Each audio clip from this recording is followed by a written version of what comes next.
आज अयोध्या नगरी भारत की सांस्कृतिक चेतना के एक और उत्कर्ष बिंदु की साक्षी बन रही है।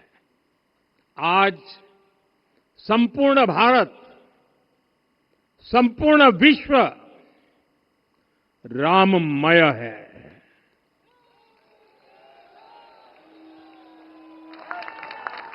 हर राम भक्त के हृदय में अद्वितीय संतोष है, असीम कृतज्ञता है, अपार अलौकिक आनंद है।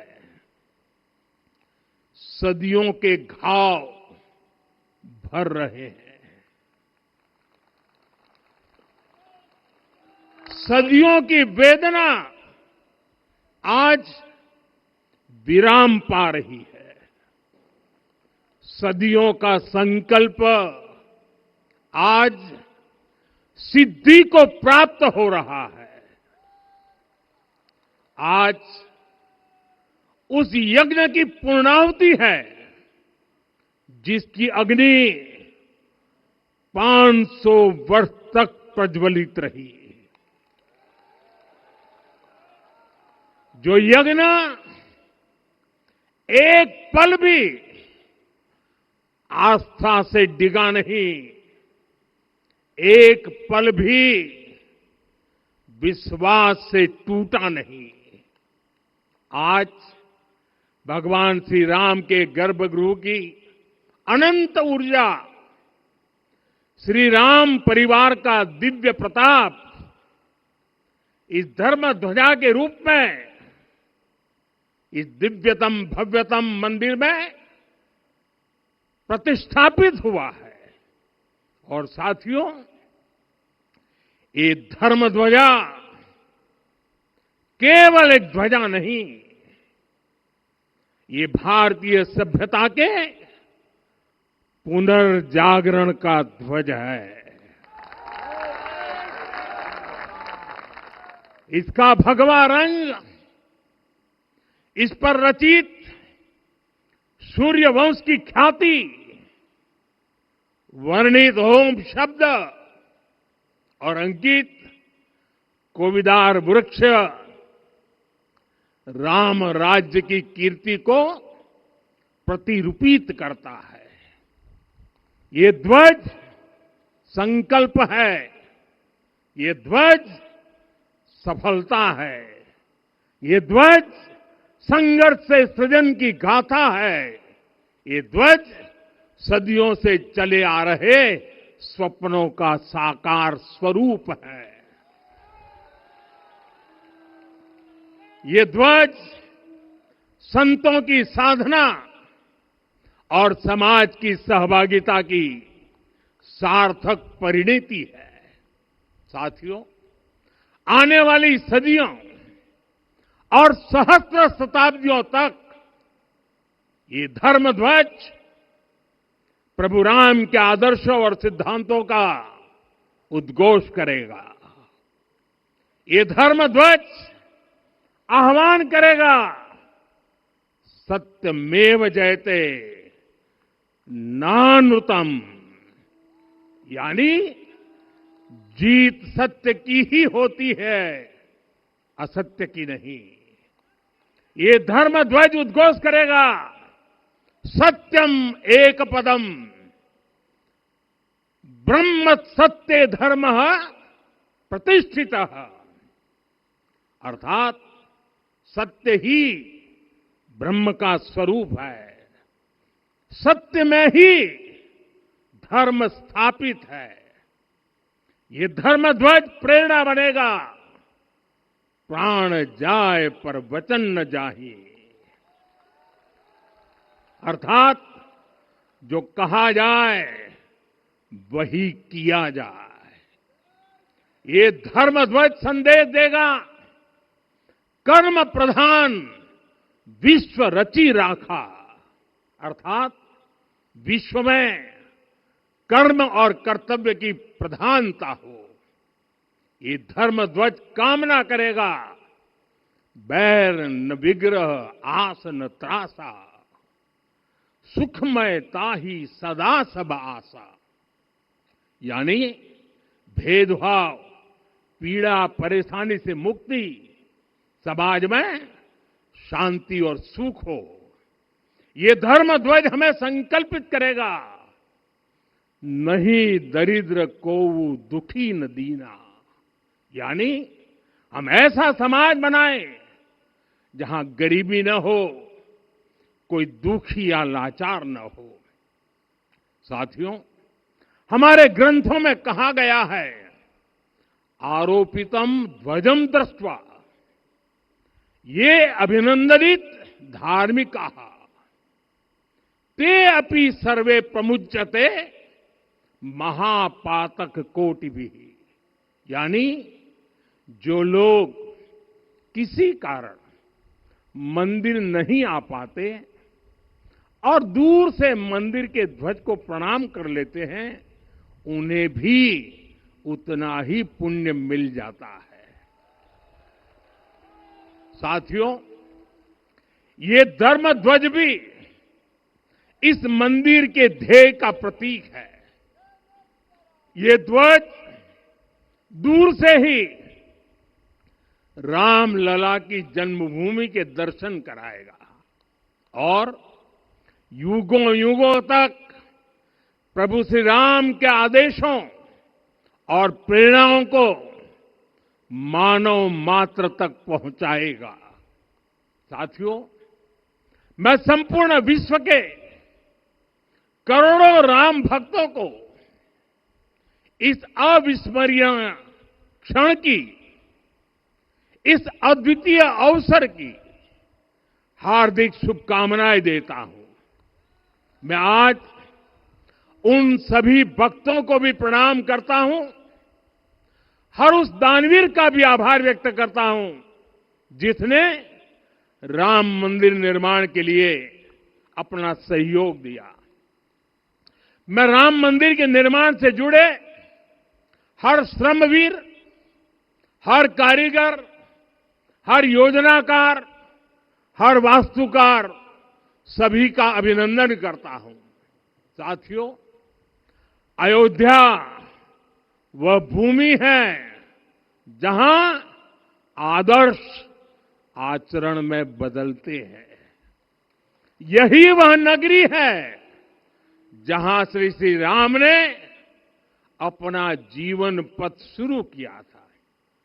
इसी अयोध्या ने संसार को बताया कि एक व्यक्ति कैसे समाज की शक्ति से, उसके संस्कारों से पुरुषोत्तम बनता है। जब श्री राम अयोध्या से वनवास को गए तो वे युवराज राम थे, लेकिन जब लौटे तो मर्यादा पुरुषोत्तम बनकर के आए और उनके मर्यादा पुरुषोत्तम बनने में महर्षि वशिष्ठ का ज्ञान, महर्षि विश्वामित्र की दीक्षा, महर्षि अगस्त्य का मार्गदर्शन, निषाद राज की मित्रता,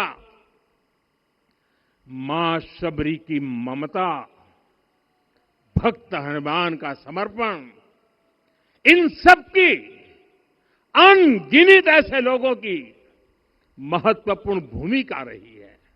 साथियों, विकसित भारत बनाने के लिए भी समाज की इसी सामूहिक शक्ति की आवश्यकता है। मुझे बहुत खुशी है कि राम मंदिर का दिव्य प्रांगण भारत के सामूहिक सामर्थ्य की भी चेतना स्थली बन रहा है। यहां सप्त मंदिर बने हैं। यहां माता शबरी का मंदिर बना है, जो जनजातीय समाज के प्रेम भाव और आतिथ्य परंपरा की प्रतिमूर्ति है। यहां निषादराज का मंदिर बना है। ये उस मित्रता का साक्षी है जो साधन नहीं, साध्य को, उसकी भावना को पूजती है। यहां एक ही स्थान पर माता अहिल्या है, महर्षि वाल्मीकि है, महर्षि वशिष्ठ है, महर्षि विश्वामित्र है, महर्षि अगस्त्य है और संत तुलसीदास है। रामलला के साथ साथ इन सभी ऋषियों के दर्शन भी यहीं पर होते हैं। यहां जटायु जी और गिलहरी की मूर्तियां भी है, जो बड़े संकल्पों की सिद्धि के लिए हर छोटे से छोटे प्रयास के महत्व को दिखाती है। मैं आज हर देशवासी से कहूंगा कि वो जब भी राम मंदिर आए तो सप्तम मंदिर के दर्शन भी अवश्य करें। ये मंदिर हमारी आस्था के साथ साथ मित्रता, कर्तव्य और सामाजिक सद्भाव के मूल्यों को भी शक्ति देते हैं। साथियों, हम सब जानते हैं हमारे राम भेद से नहीं, भाव से जुड़ते हैं। उनके लिए व्यक्ति का कुल नहीं, उसकी भक्ति महत्वपूर्ण है। उन्हें वंश नहीं, मूल्य प्रिय है। उन्हें शक्ति नहीं, सहयोग महान लगता है। आज हम भी उसी भावना से आगे बढ़ रहे हैं। पिछले 11 वर्षों में महिला, दलित, पिछड़े, अति पिछड़े, आदिवासी, वंचित, किसान, श्रमिक, युवा, हर वर्ग को विकास के केंद्र में रखा गया है। जब देश का हर व्यक्ति, हर वर्ग, हर क्षेत्र सशक्त होगा, तब संकल्प की सिद्धि में सबका प्रयास लगेगा और सबके प्रयास से ही 2047 जब देश आजादी के 100 साल मनाएगा, हमें 2047 तक विकसित भारत का निर्माण करना ही होगा। साथियों, रामलला की प्राण प्रतिष्ठा के ऐतिहासिक अवसर पर मैंने राम से राष्ट्र के संकल्प की चर्चा की थी। मैंने कहा था कि हमें आने वाले 1000 वर्षों के लिए भारत की नींव मजबूत करनी है। हमें याद रखना है, जो सिर्फ वर्तमान का सोचते हैं वो आने वाली पीढ़ियों के साथ अन्याय करते हैं। हमें वर्तमान के साथ साथ भावी पीढ़ियों के बारे में भी सोचना है, क्योंकि हम जब नहीं थे ये देश तब भी था, जब हम नहीं रहेंगे ये देश तब भी रहेगा। हम एक जीवंत समाज है, हमें दूरदृष्टि के साथ ही काम करना होगा। हमें आने वाले दशकों, आने वाली सदियों को ध्यान में रखना ही होगा। और साथियों, इसके लिए भी हमें प्रभु राम से सीखना होगा। हमें उनके व्यक्तित्व को समझना होगा। हमें उनके व्यवहार को आत्मसात करना होगा। हमें याद रखना होगा, राम यानी आदर्श, राम यानी मर्यादा, राम यानी जीवन का सर्वोच्च चरित्र, राम यानी सत्य और पराक्रम का संगम। दिव्य गुणे शक्र समो रामः सत्य पराक्रमः। राम यानी धर्म पथ पर चलने वाला व्यक्तित्व। रामः सत्पुरुषो लोके सत्यः सत्यपरायणः।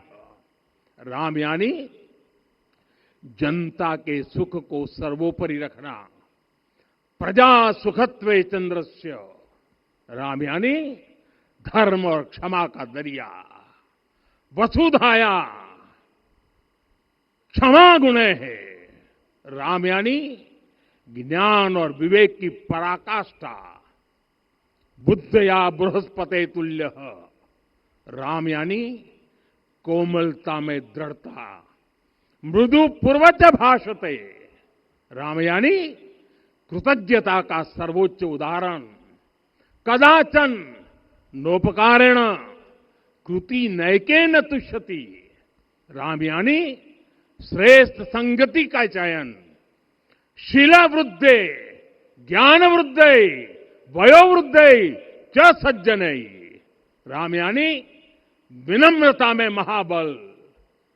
वीर्यवान च वीर्यण महता स्वेन विस्मित। राम यानी सत्य का अडिग संकल्प। न च अनुत्र कथो विद्वान। राम यानी जागरूक, अनुशासित और निष्कपट मन। निस्तिंद्र अपम्रत च स्वदोष परदोषवित।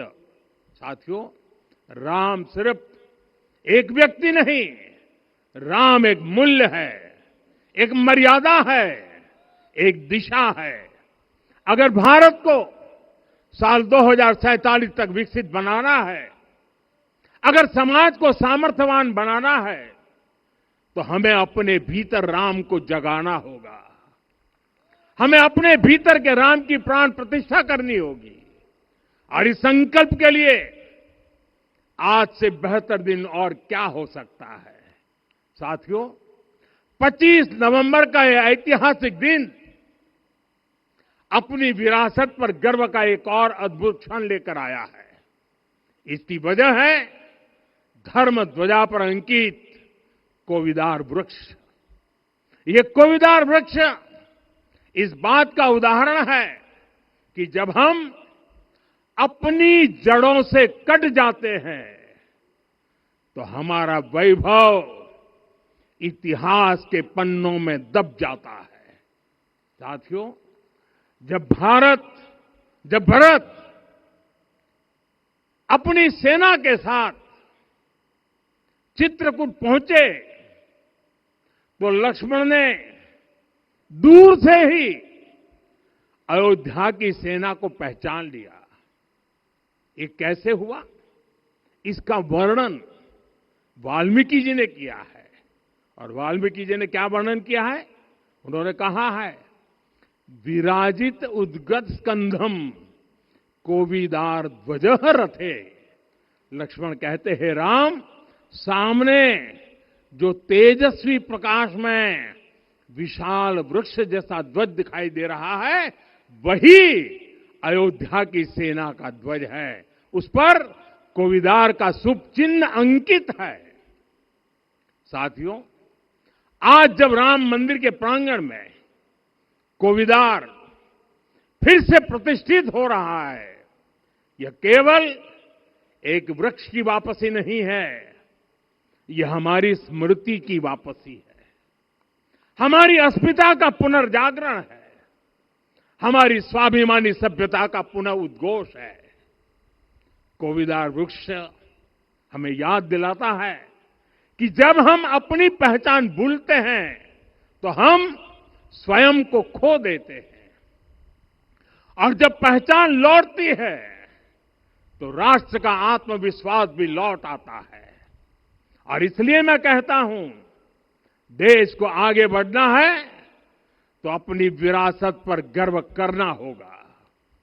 साथियों, अपनी विरासत पर गर्व के साथ साथ एक और बात भी महत्वपूर्ण है, और वो है गुलामी की मानसिकता से पूरी तरह मुक्ति।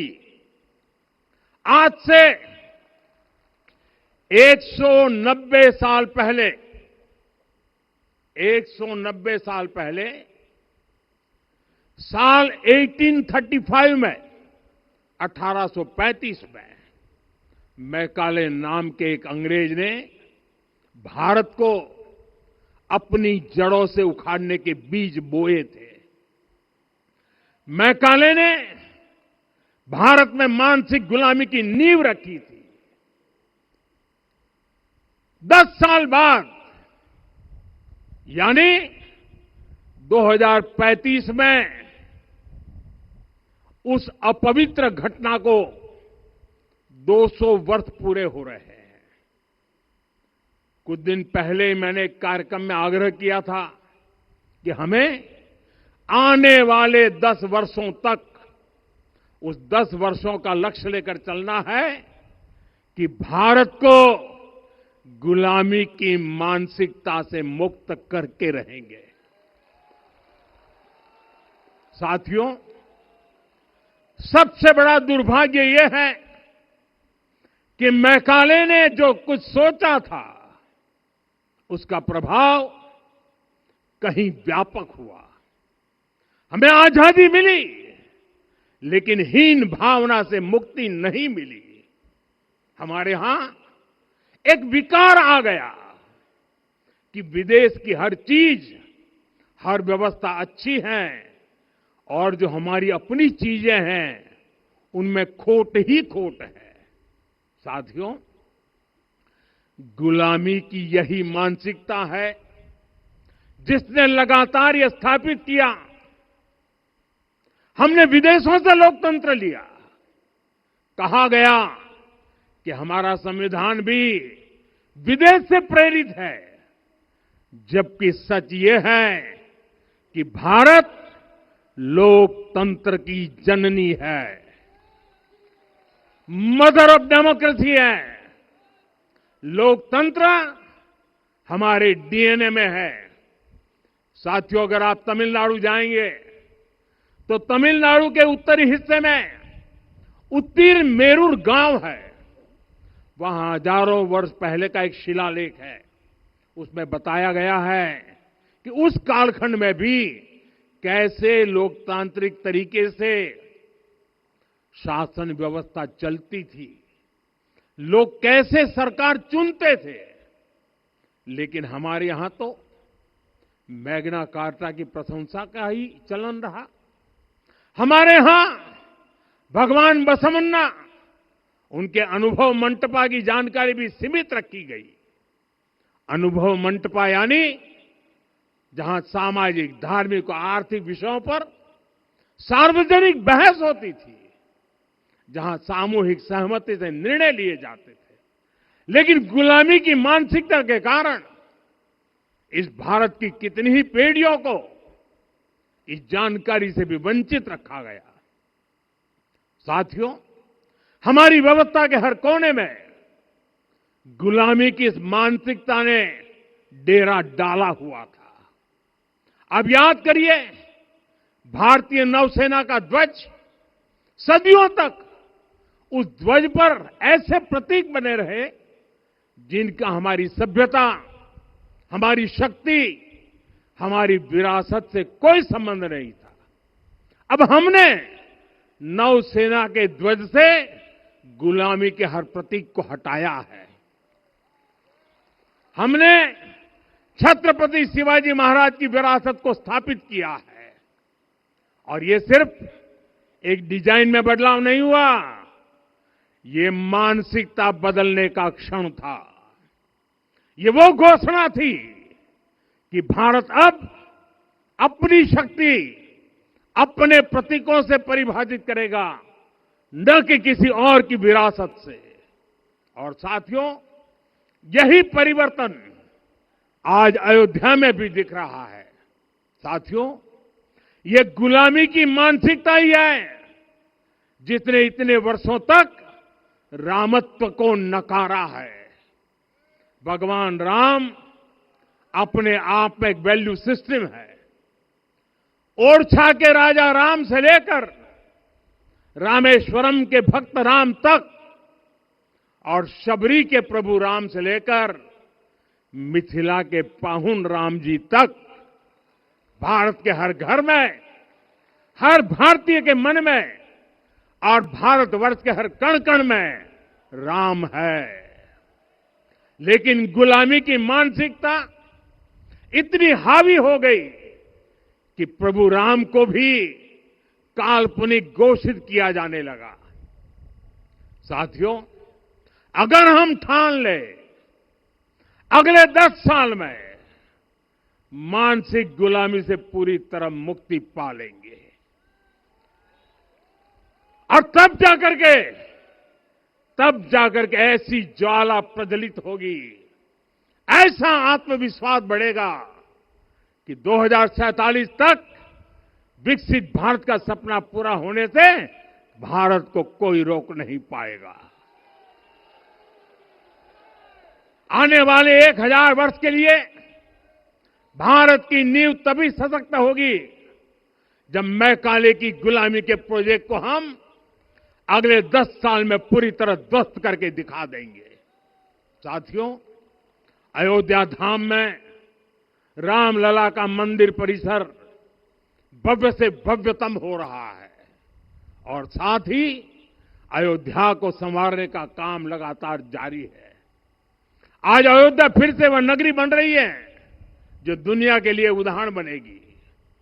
त्रेता युग की अयोध्या ने मानवता को नीति दी। 21वीं सदी की अयोध्या मानवता को विकास का नया मॉडल दे रही है। तब अयोध्या मर्यादा का केंद्र थी, अब अयोध्या विकसित भारत का मेरुदंड बनकर उभर रही है। साथियों, भविष्य की अयोध्या में पौराणिकता और नूतनता का संगम होगा। सरयू जी की अमृत धारा और विकास की धारा एक साथ बहेगी। यहां आध्यात्म और आर्टिफिशियल इंटेलिजेंस दोनों का तालमेल दिखेगा। राम पथ, भक्ति पथ और जन्मभूमि पथ से नई अयोध्या के दर्शन होते हैं। अयोध्या में भव्य एयरपोर्ट है। अयोध्या में आज शानदार रेलवे स्टेशन है। वंदे भारत और अमृत भारत एक्सप्रेस जैसी ट्रेनें अयोध्या को बाकी देश से जोड़ रही हैं। अयोध्या वासियों को सुविधाएं मिले, उनके जीवन में समृद्धि आए, इसके लिए निरंतर काम चल रहा है। साथियों, जब से प्राण प्रतिष्ठा हुई है तब से लेकर आज तक करीब करीब 45 करोड़ श्रद्धालु यहां दर्शन के लिए आ चुके हैं। ये वो पवित्र भूमि है जहां 45 करोड़ लोगों के चरण रज पड़े हैं और इससे अयोध्या और आसपास के लोगों की आय में आर्थिक परिवर्तन आया है, वृद्धि हुई है। कभी अयोध्या विकास के पैमानों में बहुत पीछे थी, आज अयोध्या नगरी यूपी के अग्रणी शहरों में से एक बन रही है। साथियों, 21वीं सदी का आने वाला समय बहुत महत्वपूर्ण है। आजादी के बाद के 70 साल में भारत विश्व की 11वीं सबसे बड़ी अर्थव्यवस्था बना। 70 साल में 11वीं। लेकिन पिछले 11 साल में ही भारत विश्व की 5वीं सबसे बड़ी अर्थव्यवस्था बन चुका है। और वो दिन दूर नहीं जब भारत विश्व की 3री सबसे बड़ी अर्थव्यवस्था भी बन जाएगा। आने वाला समय नए अवसरों का है, नई संभावनाओं का है और इस अहम कालखंड में भी भगवान राम के विचार ही हमारी प्रेरणा बनेंगे। जब श्री राम के सामने रावण विजय जैसा विशाल लक्ष्य था, तब उन्होंने कहा था, सौरज धीरज ते ही रथ चाका, सत्यशील दृढ़ ध्वज पताका, बल विवेक दम परहित गोरे, क्षमा कृपा समता रजु जोरे। यानी रावण पर विजय पाने के लिए जो रथ चाहिए, शौर्य और धैर्य उसके पहिए हैं, उसकी ध्वजा सत्य और अच्छे आचरण की है, बल, विवेक, संयम और परोपकार इस रथ के घोड़े हैं। लगाम के रूप में क्षमा, दया और समता है जो रथ को सही दिशा में रखते हैं।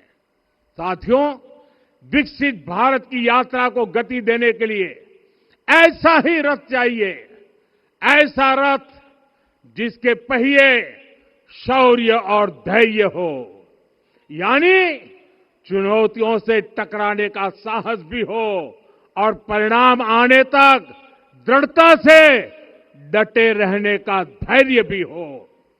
ऐसा रथ जिसकी ध्वजा सत्य और सर्वोच्च आचरण हो, यानी नीति, नियत और नैतिकता से समझौता कभी न हो। ऐसा रथ जिसके घोड़े बल, विवेक, संयम और परोपकार हो, यानी शक्ति भी हो, बुद्धि भी हो, अनुशासन भी हो और दूसरों के हित का भाव भी हो।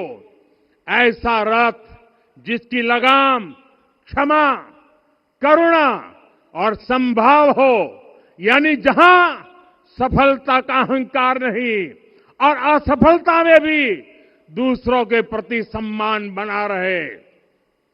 और इसलिए मैं आदरपूर्वक कहता हूं, ये पल कंधे से कंधा मिलाने का है, ये पल गति बढ़ाने का है। हमें वो भारत बनाना है जो राम राज्य से प्रेरित हो, और ये तभी संभव है जब स्वयं हित से पहले देश हित होगा, जब राष्ट्रहित सर्वोपरि रहेगा। एक बार फिर आप सभी को बहुत बहुत शुभकामनाएं देता हूं। जय सिया राम, जय सिया राम, जय सिया राम।